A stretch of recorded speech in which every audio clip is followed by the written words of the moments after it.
Hello everyone, কেমন আছো তোমরা সবাই? আমি কিন্তু খুব ভালো আছি। আর তোমরা কেমন আছো ওটা কমেন্টে কিন্তু জানিও।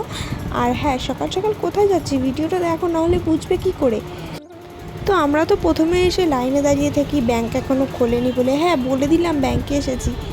তো অনেক পরে কিন্তু ব্যাংকটা খোলে, আমরা সঙ্গে সঙ্গে ভেতরে ঢুকে যাই।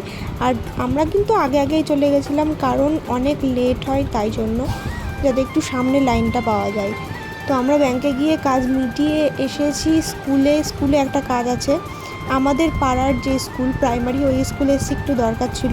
তো ওখান থেকে কাজ মিটিয়ে এখন যাব বাড়িতে। তো বাড়ি কি অনেকক্ষণ রেস্ট নেওয়ার পর আবার কিন্তু রেডি হয়ে বেরিয়ে পড়েছি রানাঘাটে যাবো বলে। হ্যাঁ, আমার সাথে কিন্তু আছে আমার মা। আর ভিডিওটা দেখছো, ভিডিওটা কিন্তু জামাই ষষ্ঠীর আগের দিনের, কারণ আমাদের কিছু ছিল কেনাকাটা করার দরকার, তাই জন্য চলে গেলাম আমি আর মা রানাঘাটে। আমি আর মা কিন্তু রানাঘাটে এসে কিছু কেনাকাটা করেছি, কিন্তু ওগুলো ভিডিও করা হয়নি। তারপরে আমরা কিন্তু চলে আসি লস্যি খেতে, কারণ কিছু খেতে ইচ্ছা করছিল আর খুব গরম ছিল।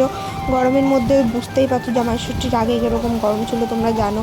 আর ভিডিওটা ছাড়তে আমার লেট হয়ে গেছে, তাই এসে কিন্তু আমরা লস্যি খাচ্ছি। লস্যি খেতে খেতে কিন্তু আমাদের ট্রেন চলে আসে। না, এটা আমাদের ট্রেন না, এটা শান্তিপুরের ট্রেন। আমরা ধরবো কৃষ্ণনগরের ট্রেন। এরপরে কিন্তু লেডি স্পেশাল আসে। আমরা দুজনে কিন্তু লেডি স্পেশালে উঠে চলে আসি বাড়িতে। বাড়ি এসেই কিন্তু বৌদিদের বাড়ি চলে আসি এই মাম্মামকে দেখতে, এর সাথে একটু খেলা করতে, কারণ একে না দেখলে আমার ভালো লাগে না।